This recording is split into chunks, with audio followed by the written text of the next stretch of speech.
Thank you for joining us for this conversation and panel presentation from Austin, Texas, the capital city of Texas. My name is Bill Brice. I'm the Vice President of Investor Relations for the Downtown Austin Alliance. And here we hope that you will learn more about an interesting program model called HOST that was created here in Austin. That stands for the Homelessness Outreach Street Team, which is an interdisciplinary program to help us address homelessness here in Austin. I'm joined here today by several colleagues and panelists who will all introduce themselves here momentarily, but we're really pleased that you joined us for this conversation and hope that this provides valuable information for you to learn about HOST, how it was started, and how the program functions and benefits the city of Austin, and especially people who are experiencing homelessness in our community. We'll start with introductions from our panelists, starting with Shelley Borton from the Austin Police Department. Shelley? Thanks, Bill. My name is Shelley Borton. I've been with the Austin Police Department for 20 years. 5 of those have been with the Homelessness Outreach Street Team that began in 2016. Prior to that, I was a community officer that worked in the downtown area. And that's kind of how I got pulled into some of the homelessness strategies that our department was trying to tackle as we approached homelessness. I did that for 5 years, and my previous background is in cadet training, patrol, and few years in undercover narcotics. And that is my background. Thank you, Shelley. Chief Hofmeister, if you'd like to introduce yourself, please. Yeah, good afternoon. My name is Andy Hofmeister. I'm an assistant chief with Austin Travis County EMS. We're the EMS provider for the city of Austin and Travis County. I oversee a number of different aspects of our department, and one of them is HOST.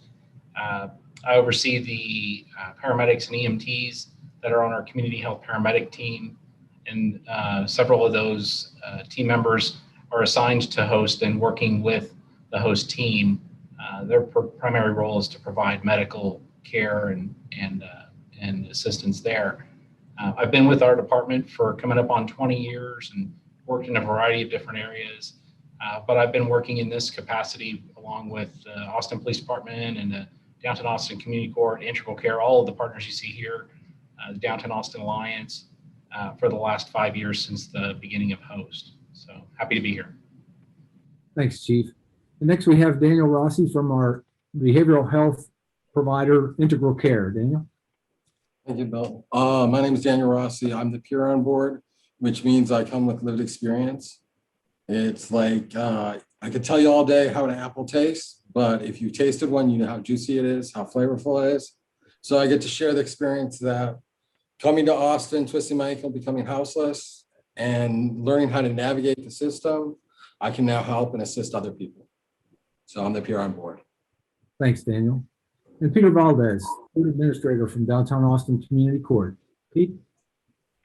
Hello, I am Peter Valdez, and I am, as Bill said, the Court Administrator for the Downtown Austin Community Court. I'm also a licensed master's level social worker, and I've been with the court for 21 years, August 1st. I came to the court as a case manager and did that for a few years before I took on supervisory duties and again, now the director of the organization. Thank you, Pete. And again, I'm Bill Brice. My title is Vice President of Investor Relations with Downtown Austin Alliance. I've been with the organization almost 18 years, and I've worked with the others who are on this panel and their organizations for that entire time on issues of public safety, but particularly homelessness. I had a role in helping to create the Homeless Outreach Street Team by bringing together the key partners that you have on the screen here today, among with other community partners, and was sort of the convener that started this program back in 2016. It launched June 1st as a pilot and has remained in effect ever since. And so I'm really pleased to be on this panel today with my colleagues who really helped to get something great off the ground that's now in its, going into its 6th year. So Chief Hofmeister and Shelley, if you could begin by sharing with us how your teams got started in this program and the mission. We'd sure appreciate hearing from you about that and how this all began, please. Okay, I'll go ahead and start, Chief Hofmeister, if that's okay. So as I mentioned, I was basically a community liaison downtown as an officer within the downtown business district. So if you think of downtown as kind of a homeowners association, but your business owners is the majority of the people that you deal with and handle complaints, short-term solution, long-term solutions. I did that for a long time. And in doing so, became very familiar with a lot of the homeless population. At the time in 2016, we had a commander that was trying to trying to problem solve different ways to address the homeless issues that we were dealing with. He had heard about a program in Houston. It was called the Hot Team through the Houston Police Department. And he asked myself and another officer to go down there and kind of see what they were doing. And then when we came back, we kind of explained to him what we saw and what we thought, and decided to give it a shot and do kind of a pilot program. In doing so, we knew that we needed to partner with Integral Care, the mental health authority in Travis County. And then my sergeant at the time came up with an interesting idea and approach that I think is unique and a very important piece of the puzzle. And she reached out to EMS and Chief Hofmeister because of their community health paramedics, and it just seemed to be a very natural fit. So in doing so, we kind of threw a team together with Downtown Community Court, since they handle a lot of the Class C citations and those kind of issues that go through community court. Threw a team together and just decided, let's do a 90-day pilot program and see what happens. So we literally just met up, teamed up, and went out and started to talk to homeless people on the street. And 90 days has turned into 5 years and 2 months. So obviously it didn't come without struggles or, things that we still try to tackle and struggle with is, just the dynamics of having so many different teams involved, documentation, how you handle all those things, how you work together. So that's kind of the short answer to that, how it all began. And Chief Hofmeister, I'm sure, can fill in the gaps. Yeah, actually, Shelley, you nailed it. So APD, along with the Downtown Austin Alliance and others, had been exploring this particular idea. At the same time, kind of in simultaneously happening, we were building up and had several of our community health paramedics assigned and working in the space around homelessness.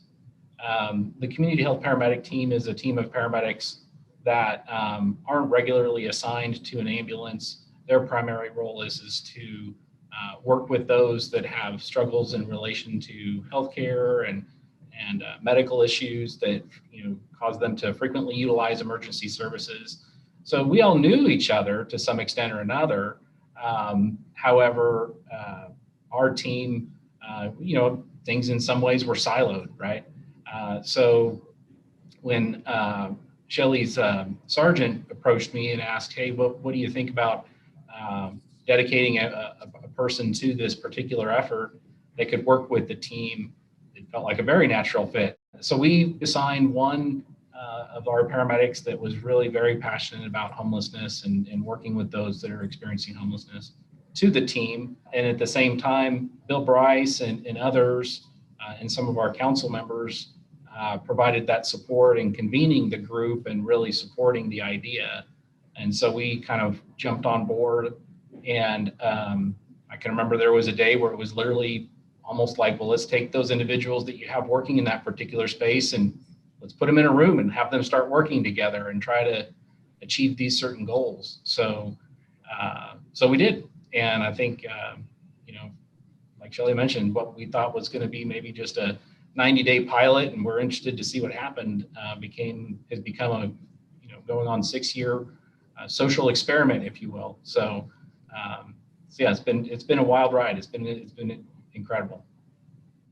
Thank you, Chief and Shelley both. It's interesting hearing your comments.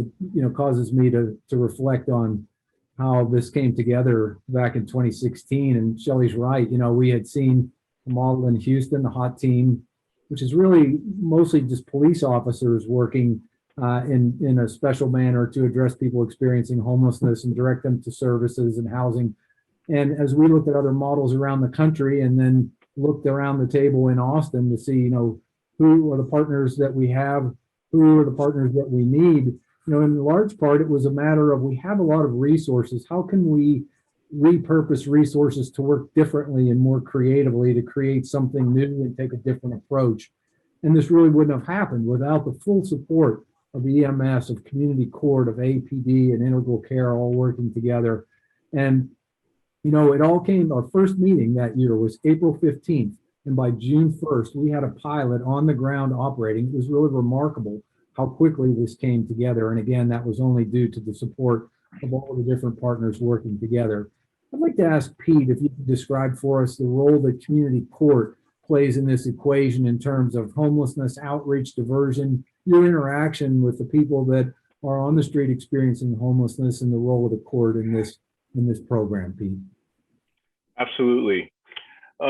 Because through our experience, as it relates to the court processes, we recognized early on that a lot of the individuals that were cycling through our court processes were individuals experiencing homelessness.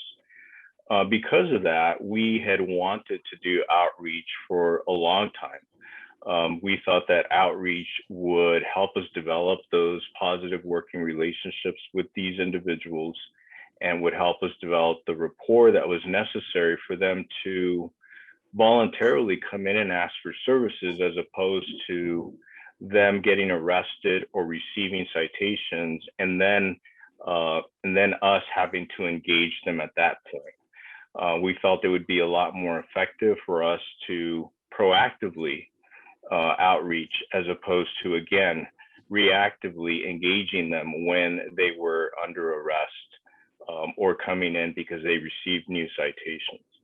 So when this opportunity came up for us to be part of the Homeless Outreach Street Team, we looked at it from two perspectives. One was to participate in the outreach.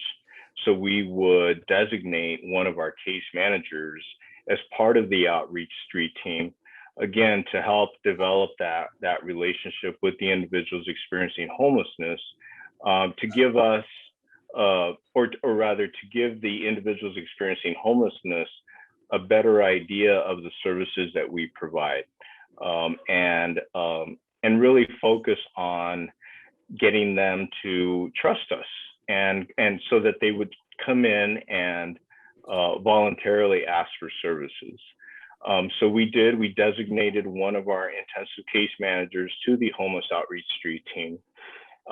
And that person has changed a couple of times, but we continue to support that position on the host team because we recognize the importance of that rapport building as it relates to individuals experiencing homelessness. The other piece of the question in regards to diversion is really associated with the other components of what we do at the community court. Firstly, regarding the court processes, the judge and the prosecutor that are assigned to our court really focus on alternative sanctions and alternative methods for offering individuals the opportunities to address their cases without having to pay fines or without being punished.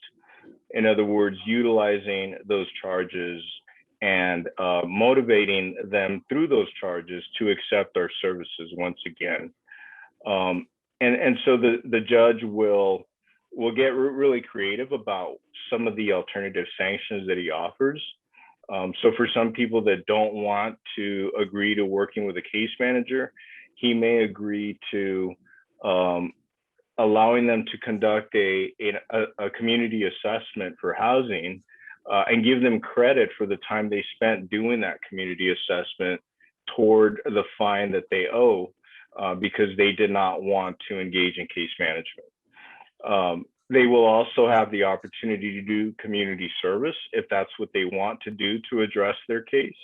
But ultimately, the most effective and productive way to divert these individuals is to offer them a way to work toward their long-term stability. And that's really directly connected to our intensive case management program, the wraparound services that they provide, to include linkages to housing, because we are able to pay for some of the housing that we offer, and we also connect individuals to housing that is part of the community's efforts for housing. Thanks, Pete. Dovetailing off of what Pete was talking about, our community court sees all Class C non-traffic misdemeanor cases that occur in the downtown area in Austin. And the fact of the matter is, majority of their clients, their frequent offender clients, are people experiencing homelessness. And the failure to appear rate, the rate at which people fail to show up for their court appointments, is extremely high. Pete could tell you exactly, but I think it's somewhere in the high 80s to 90% range.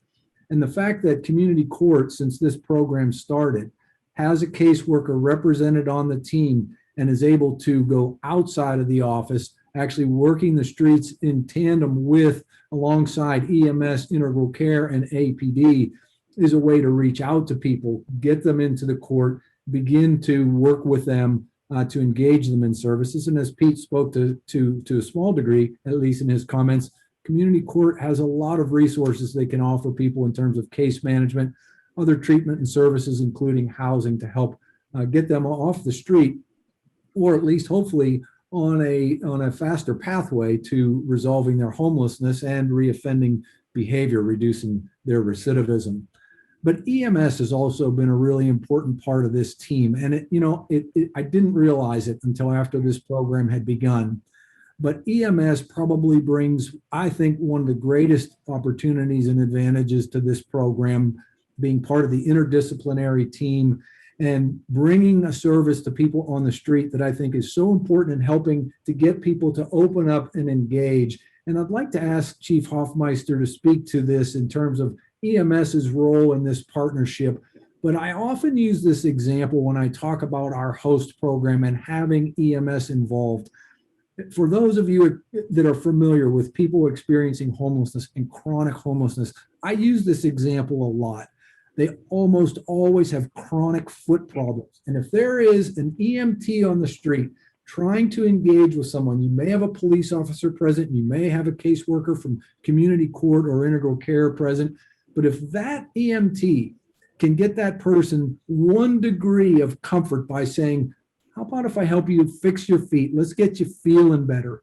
The trust that establishes, the way that helps people open up. And it's a lot more than just that. That's just an example that I use because it is such a frequent occurrence with people on the street. I think EMS really plays a critical role in this equation and getting people to engage. So Chief, if you'd like to speak more about the role that your team plays, how you partner and help improve the wellness of the clients, and how you see that being integral to this equation, I'd sure appreciate you talking about that. Sure. So I think it's absolutely been very successful in terms of a way to engage an individual that's experiencing homelessness. Our paramedics and EMTs, what we expect is that they bring the medical expertise of at least trying to fix or identify what the issues are for the person at that particular time. And this population oftentimes comes with a lot of different medical needs or longer term medical needs. And so the paramedic and EMT aren't necessarily there to provide long-term medical support and case management as much as they are to identify what the immediate needs are. If it happens to be, like Bill had mentioned, maybe a foot problem, it could be due to diabetes and other issues. It could also be a mixture of substance use, mental health. It could be a number of different things, and there could be issues with heart disease or chronic high blood pressure, those types of things. And so for us being able to at least identify what situations warrant emergency level care versus non-emergent care. And then we have a very close relationship with our local community clinic community care here in Austin, and they have a street med team that specializes in providing care to this particular population. And so they serve a large area, but our relationship has helped us leverage their expertise and bringing it into the area that host serves. And so, once we're able to connect those individuals with the right resource, we try to kind of either one, support that particular resource, or go hands off and move on to the next individual that we can. These individuals, there are a myriad of different issues, and they're very complex. We are certainly not ones to fix all of the particular issues, but if we can use our expertise and the skills and the different tools that we have available, we can, one, I think, just help people feel a little bit better while they're living on the streets, and we can try to get them connected to a right resource. So, and that does make a big difference when you're able to actually do something for somebody right then and there, as opposed to telling them, oh, we need you to show up at this clinic at this address in 2 weeks at 9 a.m. It just doesn't work.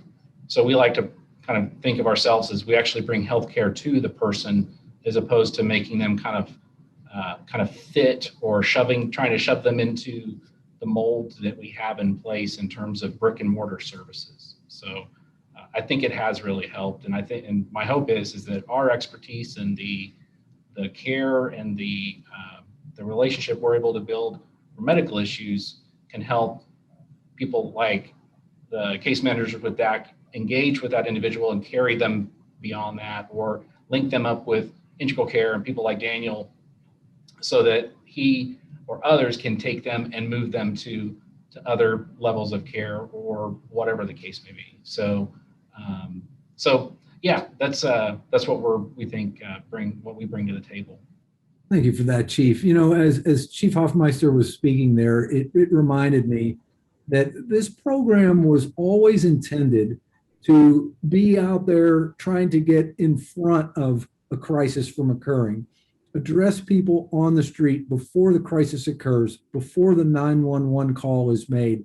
And while Chief talked about some of the things that EMS and some of the other partners do to perhaps help a person feel better, get to maybe a little bit better place, they are not necessarily there to solve all the problems, but to also be a conduit to connect people with the services and help that they need, but also to identify where some of the roadblocks are with that. And, we also recognize that peer approach is a really important way to help us get through to folks on the street that need our help. And Daniel Rossi came to the program a few years after it started, but we recognize the importance of this peer leadership approach. And Daniel, if you could speak to how this approach helps us better serve the needs of folks on the street, and your role on behalf of Integral Care in this equation, we sure appreciate you sharing that with the audience. I've been on the team around 3 years. You have to look back about 14 years ago, I was houseless again for the second time. I was houseless as a child, but coming to Austin, I twisted my ankle, couldn't work, and became houseless. And the scene is a lot different. Having the host team and having experts coming to us. As a peer, I have lived experience. So as someone said, I talk like them. So it kind of helps break down some of those, walls and barriers for communication, also helping and walking with people through and navigating and being able to be on the host team and be able to call an expert in. If that's EMS or someone from downtown court or law enforcement, we really do work as a team. It's not always peaches and cream, and we're kind of like a family on the host team. We have our struggles and, but we're there for each other. I get to stand on, and to say the people that came before me and the people on this panel that put hosts together, because it's definitely, in my experience, a totally different scene from when I was houseless. We're able to solve or walk through some of those beginning challenges or where people have fallen off. And what I get to do is really get to share sometimes my experience, but also just be there when someone's walking through some of it. And at times it can be like hot potato and trying to navigate the system as much as they are and expressing my frustration with the system. But we get to work together and get it solved. We're on to that next stage. Thank you, Daniel. You know, I don't think that we can overstate the importance of peer leadership on the team. Imagine being homeless on the street and being approached by a police officer and perhaps accompanied by a caseworker and an EMT saying, "We're here to help you." Oftentimes people on the street, when approached by a person in uniform, are thinking that there's enforcement coming down upon them, and having that peer leadership, the person that has walked in their shoes and again can help to build that level of trust with people on the street, is really important and is really what this is about. How can we build those trusting relationships where people are more and more willing to open up and work with us to get the help and services that they need? And so, Daniel, we sure appreciate what you and Integral Care bring to the team, not only in terms of you and your personnel being on the street, but the other resources that you provide in terms of treatment and housing, and there are many. So thank you for being part of the team and for sharing your perspectives and peer leadership with us. Thanks. To that end, Bill, hearing the team talk about our partnership and including different perspectives and expertise shows us just how far we have come as a community. You've had a unique vantage point throughout the years at the Alliance. Could you share with the audience some lessons learned and recommendations on how to gather partners around the table for a common mission to support this population? Thanks, Pete. You know, it is really interesting. And as we were preparing for this panel presentation, it really gave me an opportunity and cause to pause and reflect on how this program came together. You know, having been involved in this work alongside of all the others on the panel for as long as I have, it was clear to us back in 2016, we needed a different approach. Something had to change. What we'd been trying up to then hadn't been working. We also recognized that there is certainly no silver bullet, as they say, that we weren't unrealistic that HOST was going to solve all of our problems. But if it could simply reduce crises from occurring, 911 calls from happening, the usual response, it's either police or EMS or both go out to address a call, and the person oftentimes is left there in the same condition that they were when this, right before the crisis occurred. We needed a new approach and new partners to think and work differently. And so I think from our perspective and that of the member property owners of the Downtown Austin Alliance, we support the fact that different approaches are needed. And this one is rather unique in its approach, trying to get in front of the 911 call and the crises from occurring. And we still have people having behavioral health breakdowns or physical health issues on the streets. But we know that we're also helping a lot of people. We also know that our system has a lot of barriers to entry.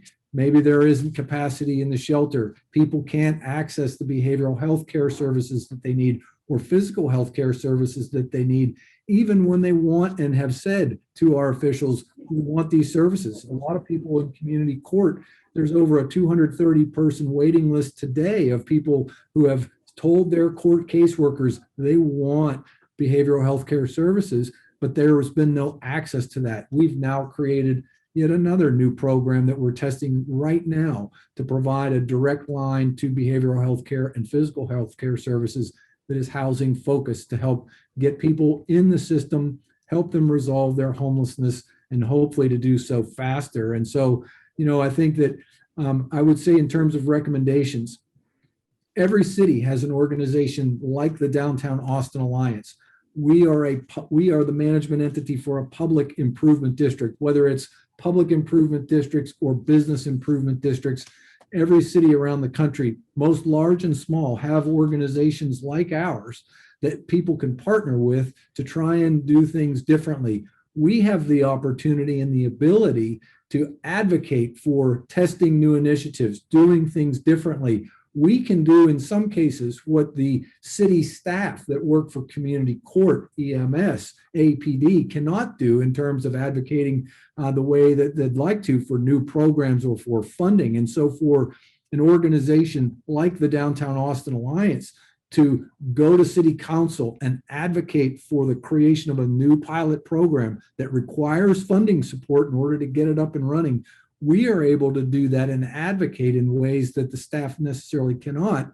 And so we play a critical role, sort of that pivotal role. One, as the convener in this case, I mean, I approached the commander back in 2016, and Shelley was at the table for this meeting. And I said, Commander, if you allow me to insert myself, and that's exactly how I put it, I will convene the partners to try and get this program off the ground. He said, go for it. That's when I began to approach Chief Hofmeister, Integral Care, and others. And this is how it's come together today. But it also, beyond convening the leaders of those departments, then took advocacy to city council to say, okay, this needs funding. Where are we going to get it? We need you to help support it and allocate the funding for it.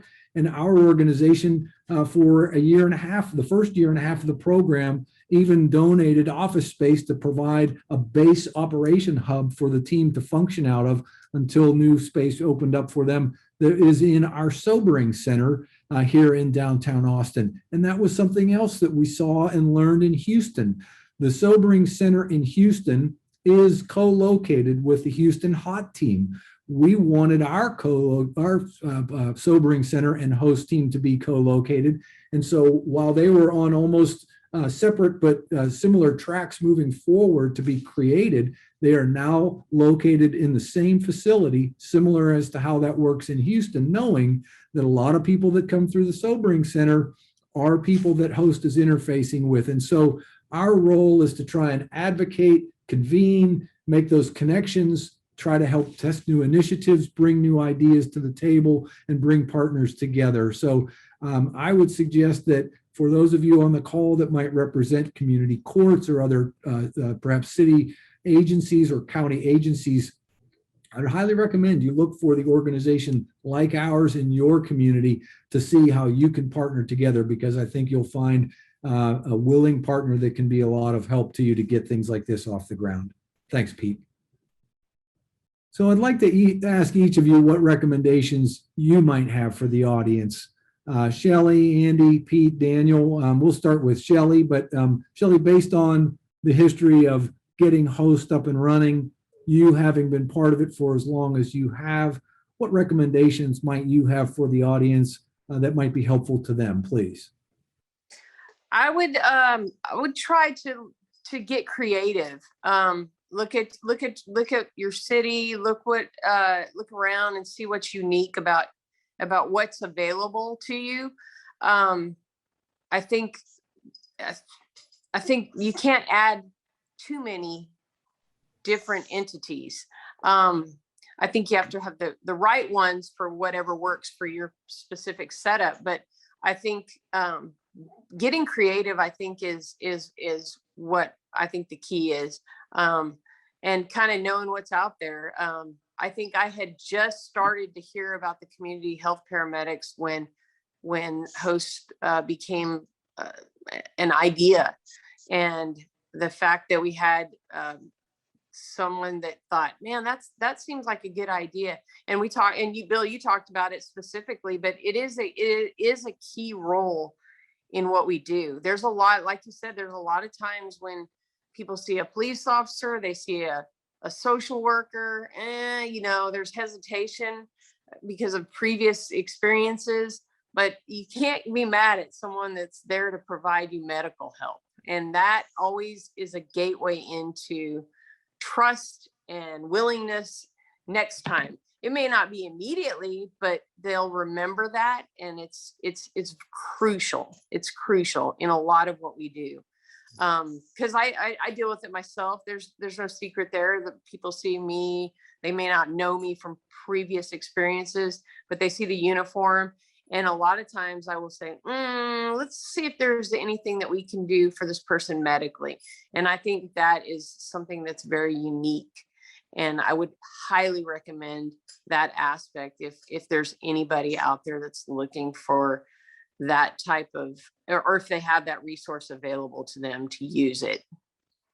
Thank you, Shelley. Chief Hofmeister, what say you about the way that people might look to this as far as how we created the program, what you've seen through its operation. What recommendations would you have for the audience, please?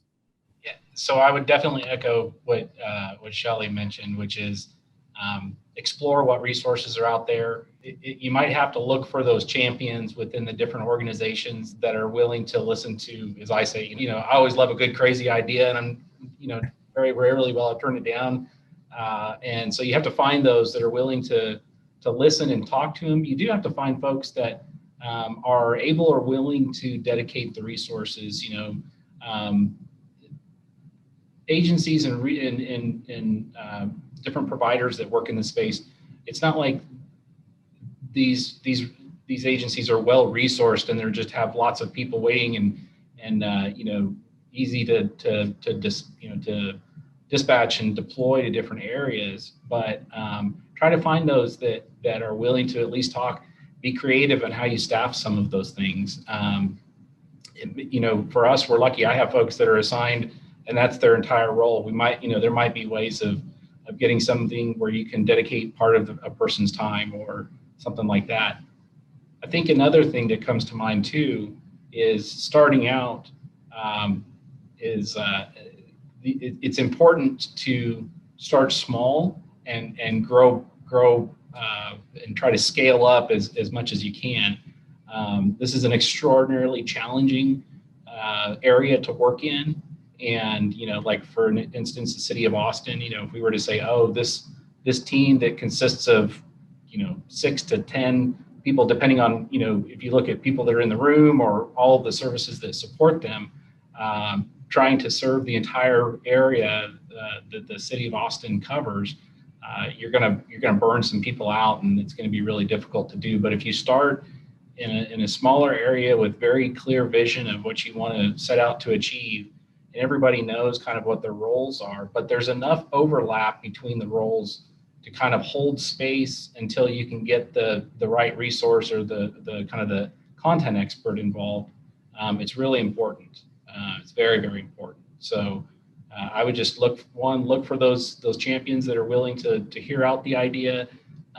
Make sure that you start small and scale up if you're able to achieve the results you want, and setting out with a pretty clear idea of what you're trying to achieve. It doesn't have to be perfect at the beginning, but setting the tone for what those folks do, because they're going to get into situations where they have to make a decision and it's never written in policy and how they manage those situations. So they need a general idea of what they're trying to achieve. So those are the things that I would recommend. Steve, thanks so much for sharing that. And you remind me of a couple of important points, but one I'd like to emphasize is your comment about starting small. Certainly our panelists recognize the fact that when we started this back in 2016, it was focused only on the downtown area, the area that is encompassed by both community courts jurisdiction, but also the jurisdiction of the Downtown Austin Alliance with the Downtown Public Improvement District. But what was really important in terms of the reasoning behind that is that we recognize in our jurisdictions, community court and Downtown Austin Alliance, we have 1/3 of the number of people in the city of Austin and Travis County that are experiencing unsheltered homelessness in our jurisdiction. So it really makes sense to start the program here, to centralize it here, and to test it here before we try to go too big. And I can tell you, when the program first started and this conversation was going around city council, every council member said, how do I get host here? How do I get host in my district? And so, it quickly became, I think, almost bigger than life, but starting small, I really think was key to this. And so I think that also looking at resources and how you repurpose existing resources to kind of stretch the dollar farther without saying, gosh, if we try this, we got to add staff here, add staff here. That's a good way to test this to see, is it a matter of simply repurposing resources, or what additional resources do you really need? And the additional resources may be on the service side, not necessarily the frontline team side of it. Daniel, from the integral care side, what suggestions might you have for the audience in terms of the program and what they can learn from trying to get one started up, perhaps? I would say really look at the champions you already have in place. I think Shelley was looking back when I was houseless, and the dignity and respect that she gave everyone really, opened up the door for me and shifted my life, as I've said before. Every community has their different champions. I think EMS is definitely important, bringing in our different partners and communication between our team as well as the people that we're serving is really important. Thanks so much. Pete, what would you have to share in terms of lessons learned and recommendations for the audience, please? Yeah, so I'd like to begin by highlighting the importance of transparency and really making sure that you're communicating not only what you can accomplish as a team, but also what your limitations are, because those are the things that that your supporters need to hear, both because you will set realistic expectations, but also because that speaks to your needs as well. If they're wanting you to grow, then they need to know what your needs are. So I think that's important. I think it's also really important to collect really meaningful data and data that's going to tell the story about, again, not only what you need, but what you're accomplishing, so that your stakeholders can continue to support you. And hopefully through the years, you're going to continue growing because of that evidence that you're presenting. And then lastly, I think it's really important that we continue to honor the feedback and the ideas of people with lived experience, because they are essentially the experts, and we should make sure that we honor them for that, and that we hear them out, and that we apply those things that they say we should be doing. Thank you, Pete. You know, I'll share just from my own perspective of reflecting and my recommendations for the audience.